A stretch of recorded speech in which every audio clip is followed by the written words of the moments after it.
C'est ce qu'affirment plusieurs proches du ministre de la Justice ce samedi. Les résultats sont tombés ce samedi, déclarent des sources proches du ministre. Il a donc été testé positif au poison et entend prendre des dispositions sérieuses pour ce soir. En début de semaine, les cabinets du ministre d'État, ministre de la Justice et garde des Sceaux avaient déjà exprimé des vives inquiétudes à la suite d'une série d'incidents troublants survenus dans ses bureaux, y compris un empoisonnement présumé et une intrusion par effraction. Dans un communiqué publié mercredi, le cabinet a révélé que la police scientifique a découvert des preuves inquiétantes d'empoisonnement dans les bureaux du ministre et l'antichambre adjacente.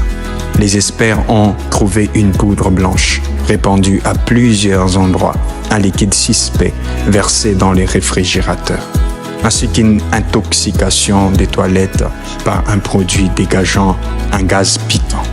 Ces substances ont conduit à des cas d'empoisonnement parmi plusieurs membres du cabinet, qui ont été diagnostiqués positifs et sont actuellement sous traitement médical. Des jours plus tôt, les mêmes cabinets avaient annoncé une intrusion par effraction dans les bureaux du ministre dans la nuit du 1er au 2 septembre. La porte de l'antichambre était forcée et les systèmes électroniques de surveillance a été réinitialisé. Des poussières suspectes ont été dispersées dans les bureaux, mentionnent les communiqués. Cette intrusion ainsi que les découvertes suspectes ont déclenché des enquêtes pour déterminer les circonstances exactes de ces incidents que les cabinets qualifient d'œuvres des forces négatives et malicieuses. Ces événements surviennent dans un contexte de tensions accrues, alors que les ministres mènent des efforts pour réformer et assainir les systèmes judiciaires congolais. Les autorités n'ont pas encore désigné des suspects, mais elles promettent de faire toute la lumière sur ces actes qu'elles considèrent comme une menace directe contre la lutte pour la justice et la transparence en RDC. Les mêmes sources confient que les patrons de la justice RD congolaise seraient même en train de prendre des dispositions sérieuses pour des soins appropriés. Ici est de rappeler que cette situation est consécutive à la découverte de preuves d'empoisonnement révélées par la police scientifique à travers une enquête dans les bureaux de travail du ministre.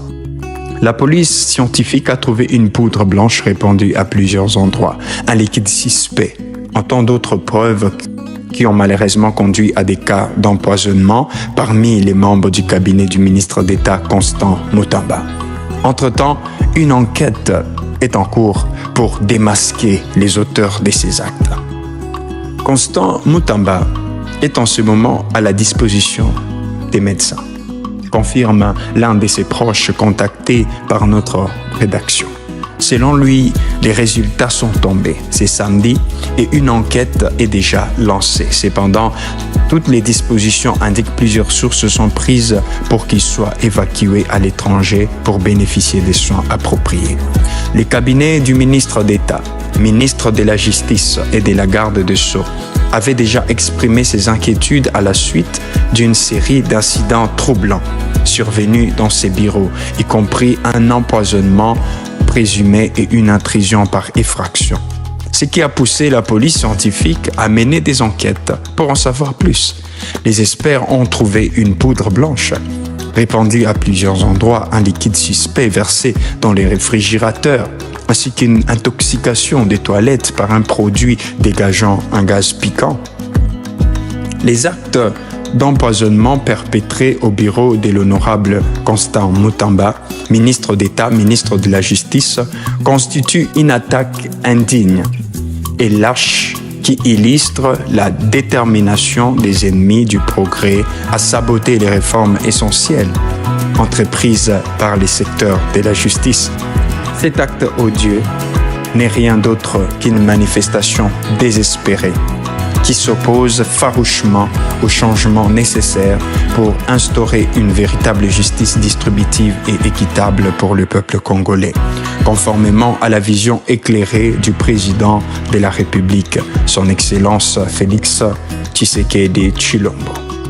Maître Constant Mutamba, depuis son accession au poste de ministre de la Justice, s'est engagé à porter haut les flambeaux des réformes visant à renforcer les institutions judiciaires, à promouvoir l'état de droit et à garantir que chaque citoyen ait accès à une justice transparente et impartiale.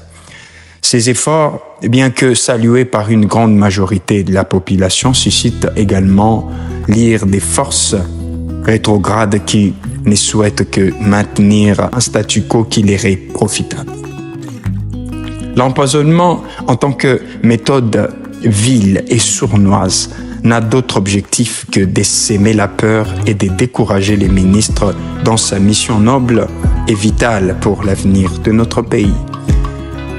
Nous condamnons fermement cet acte barbare qui démontre une fois de plus que certains individus tapis dans l'ombre sont prêts à tout pour entraver les progrès et maintenir un système de justice corrompu et inefficace. Cependant, nous tenons à réaffirmer notre soutien indéfectible en la vision du chef de l'État dans ces secteurs clés de la justice portés aujourd'hui par les ministres Constant Mutamba.